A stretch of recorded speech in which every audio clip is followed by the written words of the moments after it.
Voilà, c'est là qu'il faut qu'on aille. Elle est là, l'église. C'est la zone qui est toute détruite, il reste tous ces gravats.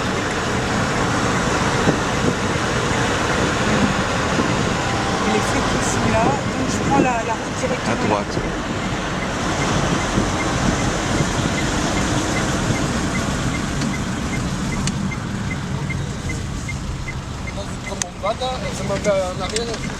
Je sais pas si on va pouvoir y aller en voiture. Vas-y, tu te gares. Je me gare là? Ouais. Ou là-bas? Là. Parce qu'il y a une route, hein? Bah alors vas-y.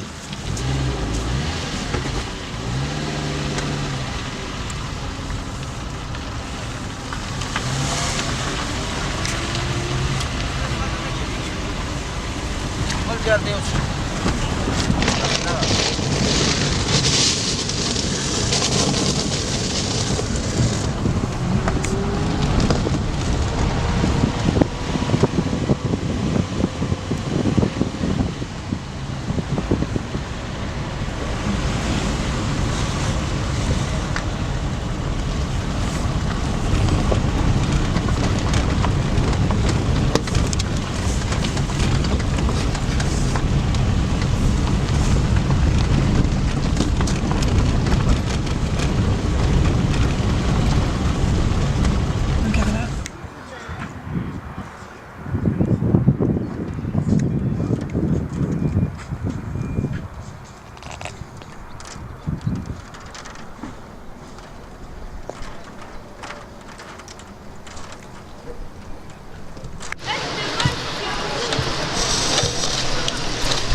Comment tu dis?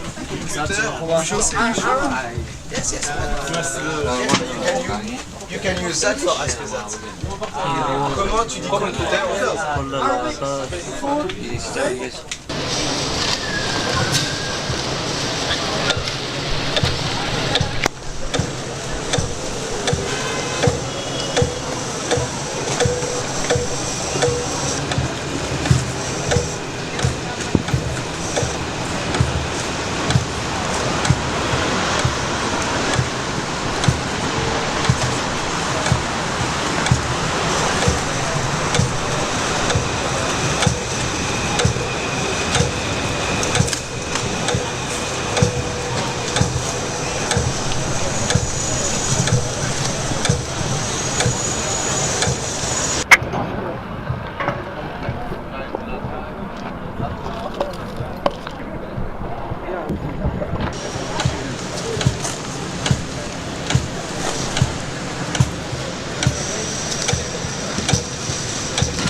Page 61.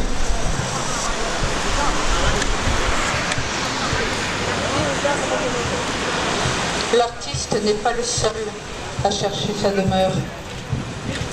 Sans une terre légitime, un enfant est voué à arpenter les mythes et à s'attacher aux personnes qui construisent avec lui une histoire sans lieu tangible. L'histoire d'un monde qui vous reconnaît.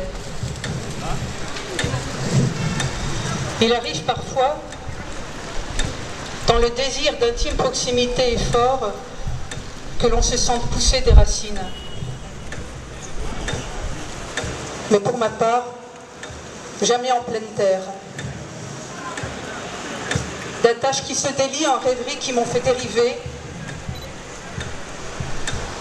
rien ne m'a vraiment retenu.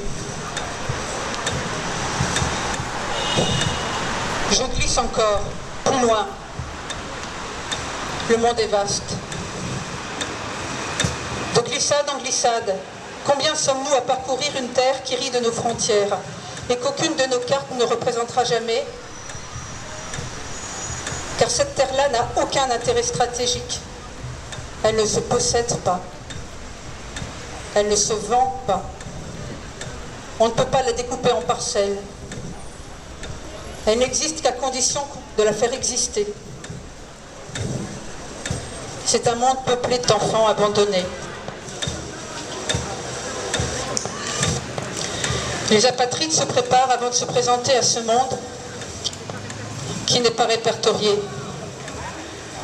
On surveille sa nourriture, ce qu'on boit, on surveille ses paroles, en pressant le danger, une mise en danger réelle, une forme de terreur, mais aussi d'extase en soi, ne plus être soi, devenir autre.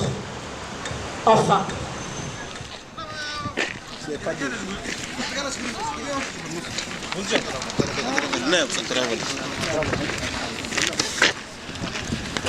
Page 64. Dans les grandes forêts tropicales, vieilles d'un millier d'années, il est rare que deux arbres de même essence se côtoient.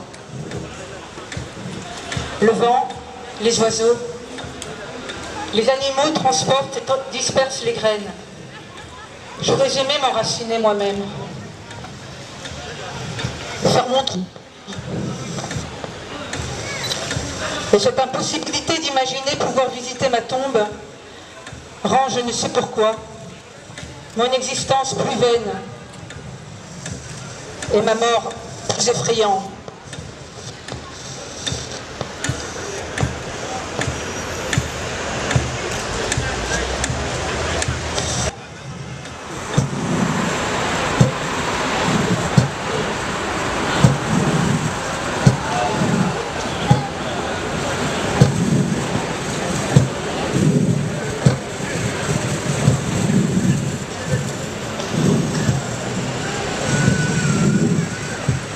Lorsque les Lillois parlent de leur territoire traditionnel, je comprends que quelque chose définitivement me fait défaut. Ce lien à la terre, cette certitude d'appartenir à un territoire, cette évidence d'appartenir à un bout de ce monde. Je me suis trompée. La solitude des Indiens n'a rien à voir avec la solitude que j'éprouve en France, dans les villes, petites et grandes.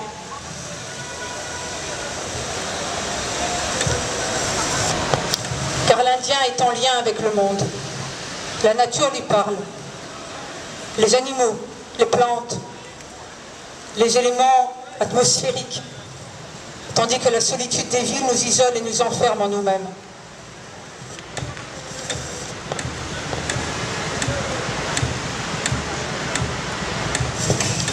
Page 78. Découvrir comment entrer en connexion avec le lieu. Que le corps se sente en intime proximité avec l'espace, que je me sente appartenir à quelque chose de ce monde, même de façon fugitive. Le hasard du lieu et du corps. Seule l'action peut brusquement changer le cours des choses. Partir, quelle que soit la destination finalement, puisque partir c'est déjà provoquer le hasard.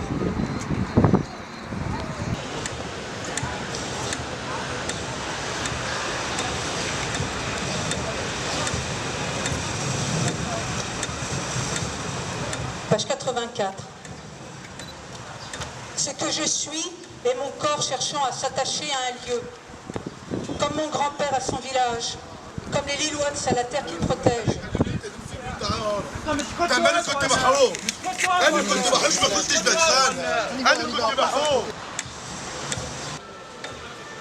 Je n'ai pas l'esprit de riposter, je n'ai pas la force de remonter la pente, je n'ai que le corps pour avancer.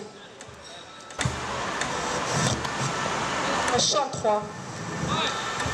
Il s'agit maintenant d'inventer une langue, notre propre langage, pour comprendre l'espace, la matière, l'articulation de nos corps aux objets qui nous entourent, au reste du monde.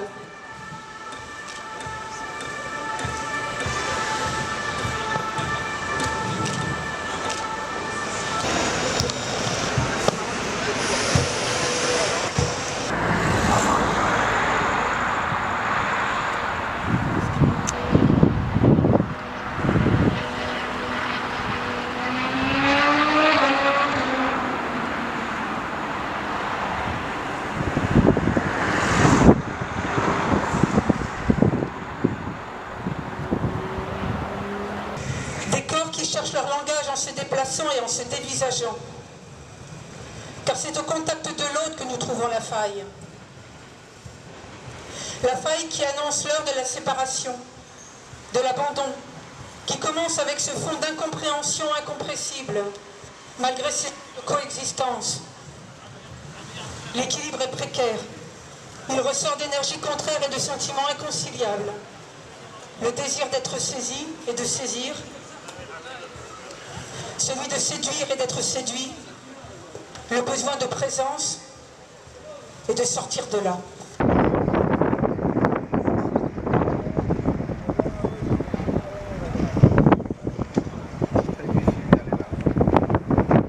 Page 167.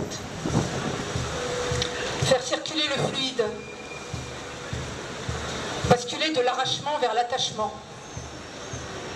Chaque fois, nous nous enracinons et nous nous déracinons et nous nous réenracinons, révélant et défaisant, tissant d'autres liens. Un arrachement, une victoire de soi sur soi.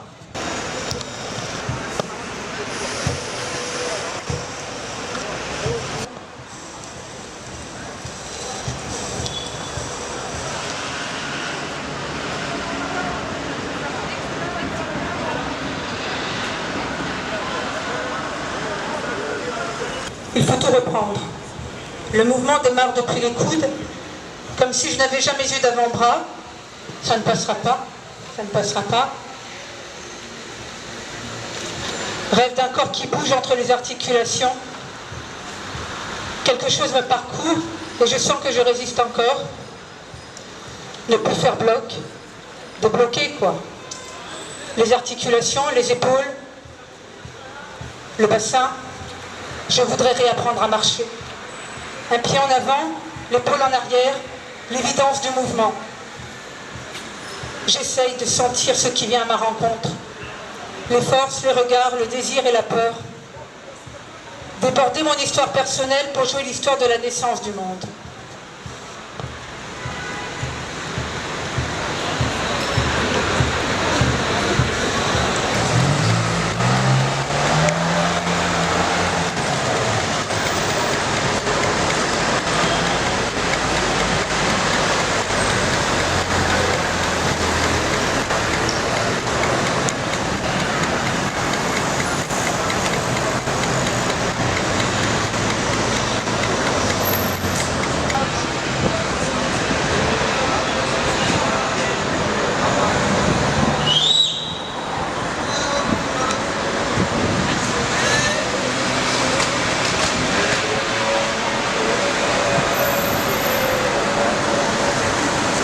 Le corps, toujours, doit trouver sa place.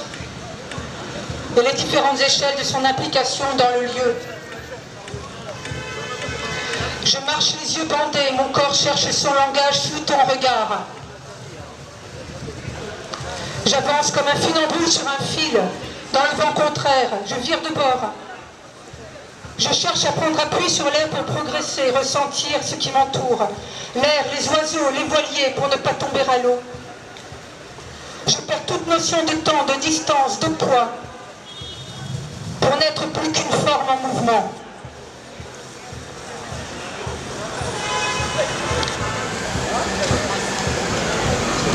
Page 240.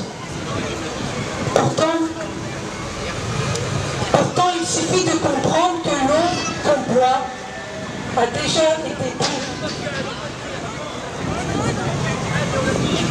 Soudain, un convoi interminable de fourmis, leur chemin, leur butin. Nous suivons le convoi des fourmis. Parfois nous découvrons que nous faisons partie du même convoi.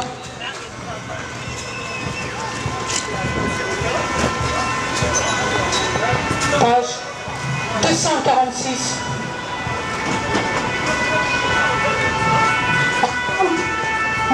Progressivement une cartographie imaginaire des espaces que nous traversons. Nos corps s'inscrivent dans ce lieu en même temps que nous mesurons l'espace qui nous sépare les uns des autres. Je crie notre besoin d'appartenance et de reconnaissance. Notre attachement à un bout de cette terre, notre besoin d'explorer notre profondeur respective et le désir de nous lier les uns aux autres. Le corps, à partir duquel toute l'histoire s'écrit, se creuse et déborde de lui-même. En lui se manifeste notre besoin d'attachement à un territoire et à quelques-uns, ne serait-ce qu'un seul de ses habitants, afin que l'on puisse développer de façon cohérente et continue une relation qui donne sens à notre existence. Le monde naturel et sauvage n'est qu'un fantasme sans lien avec le monde réel. C'est le lieu de l'imaginaire, bien sûr. Il était déjà il y a 1000 ans, peuplé par nos peurs, nos croyances. C'était le jardin d'Éden, le lieu de l'art et des rêves, des histoires d'enfants, des délires de psychotiques. Imaginaire, il avait pourtant encore un équivalent dans le monde réel, qu'il était possible pour les plus audacieux de parcourir et dans lequel les plus démunis pouvaient se réfugier et tenter de survivre parmi les bêtes non humaines. Il n'est plus permis de vivre hors de la communauté des humains. Fuir, s'exiler, se mettre à l'abri. Il n'est plus aucune terre d'exil ou terre d'accueil hors de la communauté des humains. Il est interdit d'errer autant que de fuir.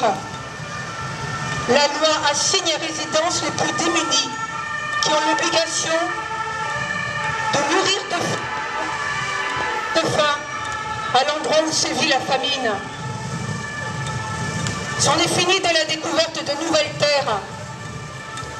Tout a été pris, partagé, distribué. Le monde naturel et sauvage n'est plus que l'idée de nature réinventée pour nous permettre de comprendre ce qui nous relie au monde d'hier.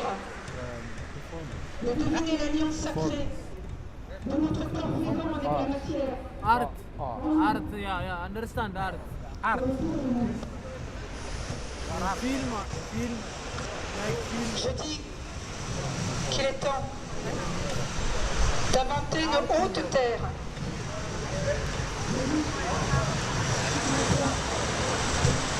Ce lieu rare où chacun se montre tel qu'il est. Parce que celui qui lui fait face, par une heureuse configuration des corps et des astres, se montre lui aussi tel qu'il est. Et qu'il y a là une chance inespérée de se voir enfin. Par la rencontre. Et qu'enfin on ose se libérer de la loi implacable et aveugle de la communauté.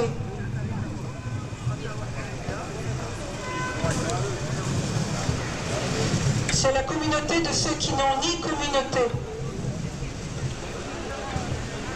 ni forêt, pour lui échapper.